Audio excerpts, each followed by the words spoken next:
Ipahayag mo, Maria, na si Kristo'y nabuhay na.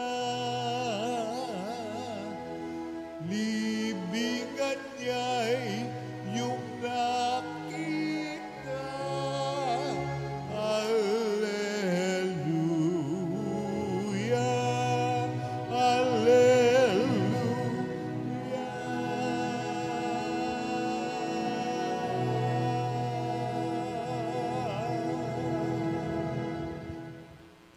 Sumainyo ang Panginoon. At sumayo rin. Ang mabuting balita ng Panginoon ayon kay San Juan. Papuri sa iyo, Panginoon.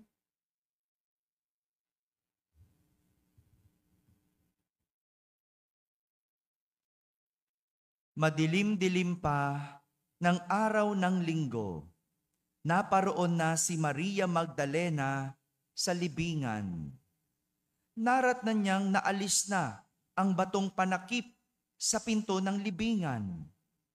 Dahil dito, patakbo siyang pumunta kay Simon Pedro at sa alagad na mahal ni Jesus at sinabi sa kanila, "Kinuha sa libingan ang Panginoon at hindi namin alam kung saan dinala." Si Maria ay nakatayong umiiyak sa labas ng libingan. Yumuko siya at tumingin sa loob. May nakita siyang dalawang anghel na nakaupo sa pinaglagyan ng bangkay ni Jesus. Ang isa ay sa gawing ulunan at ang isa naman sa paanan. Tinanong nila si Maria, "Ale, bakit kayo umiiyak?" Sumagot siya, "Kinuha po nila ang aking Panginoon at hindi ko alam kung saan nila dinala." Lumingon siya pagkasabi nito at nakita niya si Jesus na nakatayo roon, ngunit hindi niya nakilalang si Jesus iyon. Tinanong siya ni Jesus, "Bakit ka umiiyak? Sino ang hinahanap mo?" Akala ni Maria ay siya ang tagapag-alaga ng halamanan. Kaya't sinabi niya, "Ginoo, kayo po ba ang kumuha sa kanya? Ituro ninyo sa akin kung saan ninyo dinala at kukunin ko." "Maria," ani Jesus. Humarap siya at kanyang sinabi, "Rabboni," ibig sabihin, Guro. "Huwag mo akong hawakan, sapagkat hindi pa ako nakapupunta sa Ama."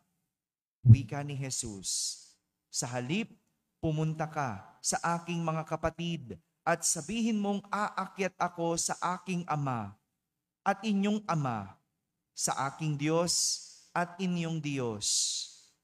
Kaya't si Maria Magdalena'y pumunta sa mga alagad at sinabi, "Nakita ko ang Panginoon."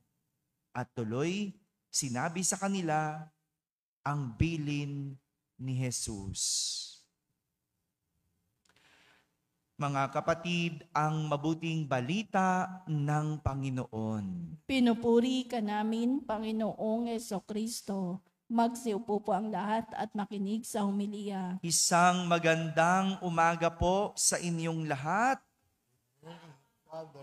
Magandang umaga sa mga nasa barangay, sa mga nasa tahanan na nagsisimba via online at sa lahat ng nasa abroad.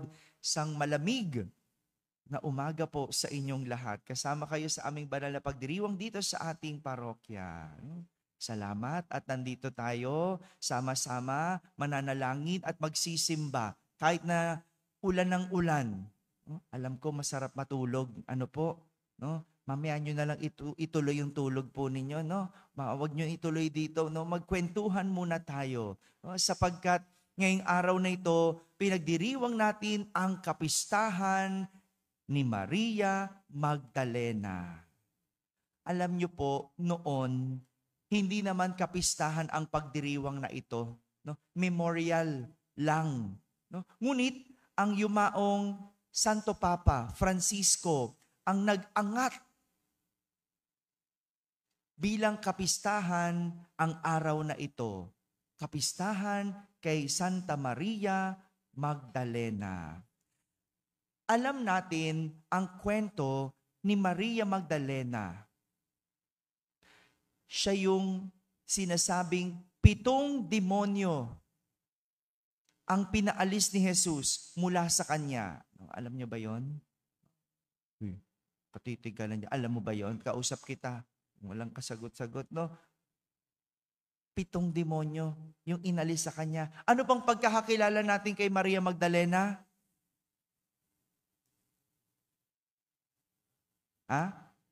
Sabi niya, babaeng may bayaran, makasalanan. Ano pa? Kilala siya bilang prostitute.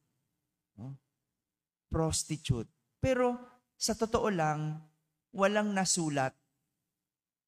Walang nasulat na siya ay prostitute. Hindi natin alam saan magaling yun. Tama naman talaga ang mga tao, no? Nakilala siya bilang prostitute. Nakilala siya bilang makasalanan. Bilang masama. Siguro, itong dahilan. Kaya kilala si Maria Magdalena bilang makasalanan. Kasi 7 demonyo ang inalis ni Jesus sa kanya. Nakakalungkot, pero ito ang realidad ni Santa Maria Magdalena para sa atin. Isang masama, isang makasalanang babae. Ganito natin siya nakilala. Sa kanyang kasalanan at hindi sa kanyang kabutihan. Ito yung gustong ipakita sa atin ng Ebanghelyo. At marahil sa ganito na paraan, gusto ipakilala ni Jesus si Santa Maria Magdalena. Matapos ilibing si Jesus, si Maria Magdalena ang unang tao na pinagpakitaan ni Jesus. Dahil siya yung unang dumalaw sa kanyang libingan. Asan yung mga alagad?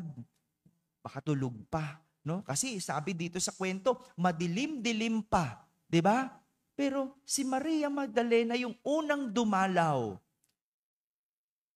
Asan yung mga alagad? Siguro no, nagtatago, natatakot. No? Basta wala sila. Si Maria Magdalena ang unang dumalaw. Siya yung unang nakaalam na wala ang mga labi ni Jesus sa kanyang libingan. Iyak ng iyak itong si Maria Magdalena at hindi niya alam, kaharap na pala niya si Jesus. Inakala pa niya na hardinero. Pero nakilala niya si Jesus nang tawagin ang kanyang pangalan. Siguro si Maria Magdalena, kilalang kilala si Jesus. Boses pa lang niya, alam na. Siguro si Maria Magdalena may espesyal na relasyon kay Jesus. Kasi nung tinawag yung pangalan niya, nakilala niya. Ang sabi niya, Rabboni. Ibig sabihin, guro. Di ba? Siguro ganun tayo. No? Di ba? Pag kilala mo yung kaibigan mo, anak mo, kapamilya mo, o malapit sa'yo, di ba? Isang tawag lang, alam mo na. Boses pa lang, kilala mo na. At si Maria Magdalena rin ang inutusan ni Jesus na ibalita sa kanyang mga alagad na siya ay muling nabuhay. Hindi ba kapag tayo ay may sikreto, kapag tayo ay may balita, kapag tayo ay may impormasyon na gusto natin ipaalam, kanino natin unang sinasabi? Hello, Wala ka na namang imik, no? Ikaw tatanungin ko ngayong umaga, ha? Kapag ikaw ay may sikreto, kanino mo sinasabi? Sa pamilya. Kanino pa? Sa asawa. Kanino pa? Ikaw lang lagi. Yan, kapatid, no? O kaibigan, yung malapit sa'yo. 'Di ba? Yung minamahal mo, yung pinagkakatiwalaan mo. Ito ang hindi natin alam tungkol kay Maria Magdalena. Ang posibilidad na siya ay malapit kay Jesus. Kasi hindi katulad ni Pedro na pinangangalandakan siya ang pinakamalapit kay Jesus. Hindi rin katulad ni San Juan na tinatawag na pinakamamahal ni Jesus. Si Maria Magdalena walang ganun. Walang title.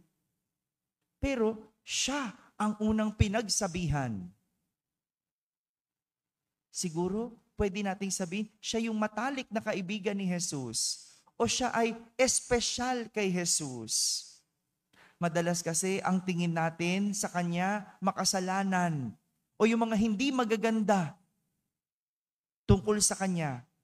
Kaya ito ang tumatak sa atin sa halip na yung mabuti at maganda. Kagaya na lang ni Judas. 'Di ba? Ano bang tumatak kay Judas? Ang nagkanulo kay Jesus. Kaya nga kapag may taong nagkakanulo, ang tawag natin Judas. Tingnan mo, pinangalanan na natin ang kasalanan, no? Parang ganyan din yung sinapit ni Maria Magdalena. Pero kahit si Judas, bago ang kanyang kasalanan, tinawag ni Jesus. Alagad ni Jesus. Hindi ganon ang pagtingin sa kanya ni Jesus. Minsan, ganito din tayo tumingin sa ating kapwa o baka nga sa ating sarili. Walang kwenta, walang silbi, palpak, patapon, at kung ano-ano pang hindi magaganda. Kaya sa halip na lumago tayo, na panghihinaan tayo. Sa halip na magkaroon tayo ng maraming kaibigan, lumalayo tayo. Kasi masama ang isip natin nang huhusga agad tayo. Kung babalikan lang natin ang kwento at karanasan ni Maria Magdalena kay Jesus, mababago natin ang ating pagtingin at pagkilala sa Kanya. Balikan natin yung mga kwento. Pinagaling siya ni Jesus mula sa 7 demonyo. Ibig sabihin, siya ay babaeng nakakaalam kung ano ang ibig sabihin ng pagdurusa. Di ba? 7 demonyo ba naman ang sumapi sa iyo? Di alam mo kung ano ang hirap nun, di ba? Nakakita na ba kayo ng taong sinapian? Ikaw ulit, nakakita ka na ba? Kala mo yan. Kahit sa movies, di ba, nakita natin, grabe no? Pag sinapian, talagang pinahihirapan. Si Maria Magdalena, 7 demonyo. Kaya alam niyang ibig sabihin ng hirap. Alam niyang ibig sabihin ng pinahihirapan. Pero, ang tingin natin sa kanya, babaeng masama. Sa halip na babaeng nakakaalam ng pagdurusa. Si Maria Magdalena, siya ang leader ng mga kababaihan na nagbigay kay Jesus at sa kanyang mga alagad ng kanilang pangangailangan sa misyon. Kanilang mga gagamitin sa misyon. Sila yung nagbigay ng kanilang pera. Kumbaga, si Maria Magdalena, leader ng mga benefactor. Pero ang tingin sa kanya, makasalanan, masamang babae. Hindi natin nakita yung kanyang pagiging mapagbigay. Si Maria Magdalena, kasama pa ng mga ibang babae, mula sa Galilea hanggang Jerusalem, sumunod kay Jesus. Sumunod, sinundan si Jesus. At nung ipako si Jesus sa krus, kung saan wala ang mga alagad, andoon si Maria Magdalena. At matapos ang lahat, si Maria Magdalena ang kumuha sa katawan ni Jesus. Kasama ng iba pang kababaihan, pinuntahan din niya ang libingan ni Jesus. Ito ang hindi natin alam at pagkakakilala kay Maria Magdalena. Sa dami ng magagandang kwento tungkol sa kanya, yung masama ang madalas na aalala ng tao. At mas nakakalungkot, ang mga yon hindi pa totoo. Pero sa lahat ng ito, hindi yon alintana ni Maria Magdalena. Hindi niya yon inisip. Hindi na niya yon tinanim sa kanyang isip. Dahil ang mahalaga, kasama niya si Jesus. Ang mahalaga kung ano ang totoo. Kaya walang ibang makakasira at makakaapekto sa kanya. Tayo, hindi tayo tulad ni Maria Magdalena. Kapag may narinig lang tayong chismis tungkol sa atin, naaapektuhan na tayo. Napanghihinaan na tayo. Nagagalit na tayo. Hindi ba? Kahit alam mo namang hindi totoo. Kaya nga ang tanong hindi naman totoo, bakit ka nagagalit? Hindi naman totoo, bakit ka apektado? Hindi naman totoo, bakit ka naiinis? Hello? Kung hindi totoo, hindi ka dapat apektado. Wala kang dapat ipagpaliwanag. Hindi ka dapat nasisiraan. Ako nga tingin sa akin, masungit. Ikaw ulit. Hindi naman naapektuhan kasi, di ba? Ano ba yun? Kung alam mo yung totoo. Si Father naman, totoo namang masungit, hindi pa apektado. Ay, hindi pa ako nagsusungit. Konti pa lang yun. Joke lamang po. Pero ganun. May mga ibang tao mapanghusga. May mga ibang tao masama mag-isip. Pero hindi ka dapat maapektuhan kung hindi iyon totoo. Mga kapatid, matuto tayo kay Maria Magdalena.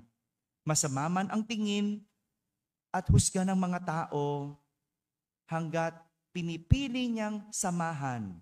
Hanggat pinipili mong samahan si Jesus, walang ibang taong kayang makasira sa iyo. Amen. Amen.